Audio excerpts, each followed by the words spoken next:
안녕하세요. 매뉴얼TV입니다. 지금은 금융 서비스가 보편화된 시대입니다. 100억대 자산가가 아니더라도 300만원 정도의 목돈만 있으면 에임이나 블릴레오 등의 어플을 통해 투자 자문을 손쉽게 받을 수 있는 시대죠. 여러 증권사나 투자 자문사들이 운용 수수료를 노리고 다양한 금융상품을 출시하고 있습니다. 저금리 시대에 살고 있는 우리는 조금이라도 투자 수익률을 높이기 위해서 이런 다양한 상품들을 매수하고 테스트해봅니다. 연 5% 금리를 주는 적금 소식이 뜨기만 해도 해당 은행의 서버가 마비되곤 하죠. 이 때문에 시간이 갈수록 계좌 관리는 점점 더 힘들어집니다.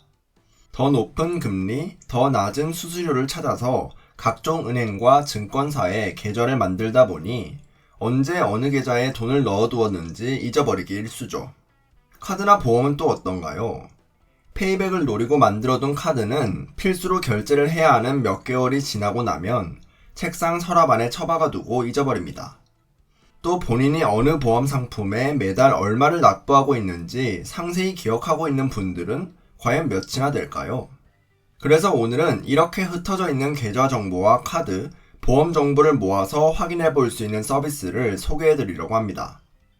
토스나 뱅크샐러드와 같이 계좌들의 잔액을 한눈에 볼 수 있는 서비스를 떠올리시는 분들도 계실 거예요. 아니면 오픈뱅킹 서비스를 생각하는 분도 계시겠네요. 하지만 오늘 소개시켜 드릴 서비스는 금융결제원에서 제공하는 계좌정보 통합관리라는 서비스입니다. 앞에서 말씀드린 본인 명의의 계좌, 카드, 보험, 그리고 자동이체 등을 조회하고 원한다면 해지까지 할 수 있는 서비스죠. 그럼 지금부터 자세히 알아보겠습니다. 일단 금융결제원이 어떤 곳인지부터 짚고 넘어가 볼게요. 위키피디아에 따르면 금융결제원은 금융공동망을 구축하고 운영하는 금융기관, 은행들로 구성된 총회가 최고 의사결정 기구인 비영리 사단법인이라고 합니다. 무슨 말인지 전혀 와닿지 않네요. 금융결제원의 최고 대장인 금융결제원장의 인터뷰를 보면 어떤 비전을 갖고 있는 곳인지 알 수 있지 않을까요? 여기 들고 온 기사는 중앙일보의 2020년 4월 12일 김학수 금융결제원장과의 인터뷰입니다. 지금 추진 중인 주요 사업으로는 첫째, 빅데이터 분석을 통해 금융사기를 추출해서 공유해주는 서비스. 둘째, 은행별로 설치된 ATM을 공동으로 운영해서 비용도 줄이고 보이스피싱 인출책이 돈을 빼내려고 시도할 때 경찰에 ATM 정보를 넘기는 사업. 마지막으로 여러 은행의 대출 금리를 비교해서 서로 쉽게 갈아탈 수 있도록 만들겠다는 계획이 있습니다. 이 정도면 어떤 곳인지 대충 감이 잡히실 것 같아요. 그럼 이제 실제로 계좌 조회 서비스를 이용해 보도록 하겠습니다. 아이폰을 기준으로 설명드릴 거지만 안드로이드도 크게 다르지 않을 거예요. 우선 앱스토어에 들어가서 앱을 다운로드 받아야겠죠. 앱스토어에서 어카운트 인포를 검색해서 앱을 다운로드합니다. 제작사가 금융결제원의 영문 이름인 KFTC인지 꼭 확인하세요. 앱을 다운로드 받고 실행하면 간단한 앱 사용 안내가 나옵니다. 내가 소유한 모든 계좌를 볼 수 있다. 카드 이용 대금과 포인트도 한눈에 확인할 수 있다. 등록해둔 자동이체 목록도 볼 수 있다. 이제 하단의 시작하기 버튼을 누르면 이용 등록이 시작됩니다. 인증 수단을 선택해야 하는데요. 지문인증과 공인인증서 인증 두 가지를 제공합니다. 저는 아이폰 X을 사용 중이기 때문에 지문인증은 비활성화되어 있으니 공인인증서로 인증을 진행해야겠네요. 인증서 보유 내역 확인 버튼을 누릅니다. 당연히 방금 앱을 다운받았으니 앱에 등록된 공인인증서가 없겠죠?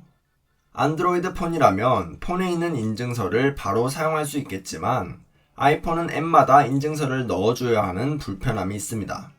물론 보안성을 높이기 위해서는 이런 불편함을 감수해야 하니까 큰 불만은 없어요. 자, 그럼 인증서 가져오기를 누르고 PC에서 인증서를 가져오겠습니다. 당연히 PC 앞에 앉아 계셔야 되고요. PC에 미리 인증서를 발급해 두어야 합니다. 브라우저에서 스마트 예스 사인 주소를 입력해서 접속하고 인증서 보내기 버튼을 클릭합니다. 스마트폰에 뜬 인증번호 12자리를 입력합니다. 그런 다음 인증서 비밀번호를 입력하고 스마트폰에서 확인 버튼을 누르면 인증서를 잘 가져왔다는 팝업이 뜹니다. 이제 인증서가 목록에 보이겠죠? 다음 단계로 넘어가서 약관에 동의해줍니다. 휴대폰 본인 인증을 진행한 뒤 ARS 인증까지 마칩니다. 마지막으로 공인인증서 비밀번호까지 입력하면 앱 로그인 방법을 선택하게 됩니다. 저는 간편번호 6자리 로그인을 사용하기 위해 간편번호를 새로 등록해 주었습니다. 그럼 이렇게 서비스 이용 등록이 모두 완료됩니다. 이제 간편번호 6자리를 넣어주면 앱에서 제공하는 서비스를 사용할 수 있습니다. 전체 메뉴를 살펴볼까요? 위에서 순서대로 계좌, 자동이체, 카드, 보험 및 대출을 조회하는 메뉴입니다. 아주 직관적이죠? 은행권을 눌러보면 시중은행에 개설한 계좌를 모두 조회할 수 있습니다. 은행별로 몇 개의 계좌가 있는지 보여주네요. 이상하네요. 부산은행에서는 계좌를 만든 기억이 없는데 말이죠. 부산은행을 선택해주면 일부가 가려진 계좌번호와 함께 잔액이 표시됩니다. 잠들어 있던 만원을 찾았네요. 이렇게 잠자고 있던 계좌를 비활동성 계좌로 부릅니다. 1년 동안 입출금한 적이 없고 잔고가 50만원 이하인 계좌를 말하죠. 비활동성 계좌인 경우에는 이 앱에서 바로 해지 신청을 할 수도 있습니다. 해지할 때 잔액은 본인 명의의 다른 계좌로 송금까지 진행해줍니다. 예를 들어 부산은행 계좌를 없애고자 한다면 계좌 해지 신청 버튼을 누르고 서비스 이용 동의를 한 뒤 잔고를 옮길 계좌번호를 입력해줍니다.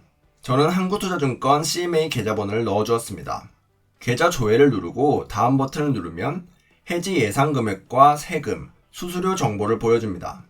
제 경우에는 세금이나 수수료가 없이 온전한 금액을 모두 넘길 수 있네요. 다음 버튼을 눌러 공인인증서 암호를 입력하면 즉시 처리가 완료됩니다. 이렇게 처리 결과 조회에 해지 완료된 결과가 보이고 상세 내역 확인도 가능합니다. 한국투자증권 앱에서 확인해보니 정상 입금된 걸 볼 수 있네요.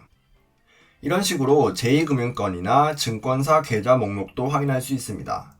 제2금융권과 증권사의 경우에는 오전 9시부터 밤 10시까지만 조회할 수 있다고 하네요.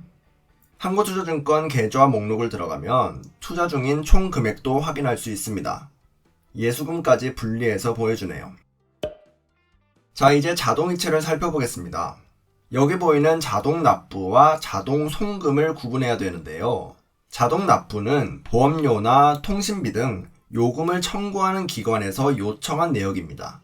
자동 송금은 개인이 직접 은행에 등록한 자동이체 요청 내용이고요. 통장 쪼개기를 실천 중인 분이라면 매달 월급날에 월급 통장에서 생활비 통장으로 자동이체를 걸어두셨겠죠? 그런 내용이 자동 송금에 표시됩니다. 자동 납부에 들어가 보면 계좌별로 등록된 자동 납부 내역 건수가 보입니다.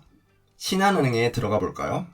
카카오나 네이버, 톱스 등의 핀테크 기업들이 충전 기능을 위해 신청한 내역과 흥국화자 같은 보험사에서 등록해둔 펀뱅킹들이 보이네요. 반면에 자동 송금으로 들어가 보면 같은 신한은행 계좌에 대해서 제가 직접 등록한 자동이체 내역이 조회됩니다. 생활비와 여행계를 위해서 매달 보내는 돈들의 금액과 받는 이 이름, 계좌번호가 보이네요. 이체 예정일 2일 이내에는 해지나 변경이 불가하니 참고하세요. 카드 납부 메뉴는 계좌가 아니라 카드에 등록된 자동 납부 내역을 조회합니다. 유의사항을 확인하고 확인 버튼을 누르면 이렇게 바로 카드별로 등록된 내역이 조회됩니다. 신한카드에 들어가 보니 전기요금 자동 납부를 등록해 두었네요. 삼성카드에는 KT통신요금을 납부 중이고요. 계좌에 등록된 자동이체와는 다르게 조회만 되고 변경은 되지 않는데요. 금융결제원 홈페이지에 따르면 2020년 12월에 이 기능이 추가될 예정이라고 합니다. 12월에 소식 다시 전해드릴게요. 이제 살짝 지루하실지도 모르겠네요. 나머지 기능은 그냥 간단히 보고 넘어가도록 할게요. 카드 정보는 본인이 보유한 카드의 개수와 이용 한도, 대출 한도를 볼 수 있고요. 상세 페이지에 들어가면 카드 목록에서 카드 번호 일부와 신용카드인지 체크카드인지 종류가 나오네요. 결제 예정 금액 탭에 들어가면 이번 달에 결제해야 하는 금액과 언제 결제될 예정인지 일자가 나옵니다. 최근 이용 대금에는 최근 3개월 동안의 카드 이용 대금이 나오고요. 카드사별 포인트 내역은 각 카드사에 쌓인 포인트 내역을 볼 수 있습니다만 저 같은 경우는 잔여 포인트가 얼마 없더라고요. 보험 정보는 정액형 보험과 실손형 보험으로 나누어서 보험 목록을 볼 수 있고 플러스 버튼을 누르면 매달 얼마씩 내야 되는지도 나옵니다. 보장 기간도 표시되고요. 마지막으로 대출 정보는 당연히 제가 대출받은 대출 목록이 나오겠죠? 사실 이 앱은 토스나 뱅크샐러드에서 제공 중인 기능과 크게 다르지 않습니다. 토스도 이렇게 계좌 목록과 잔액을 보여주고 카드나 대출까지 확인할 수 있으니까요. 그래도 자동이체나 자동 납부 확인 기능은 차별화된 기능으로 보여요. 한눈에 자동이체 목록을 조회하고 필요 없는 건 해지나 변경도 할 수 있으니까요. 지금까지 어카운트 인포에서 제공하는 다양한 기능을 자세히 알아보았습니다. 질문은 아래 댓글로 달아주시고요. 저는 다음에 더 좋은 영상으로 찾아오겠습니다. 감사합니다.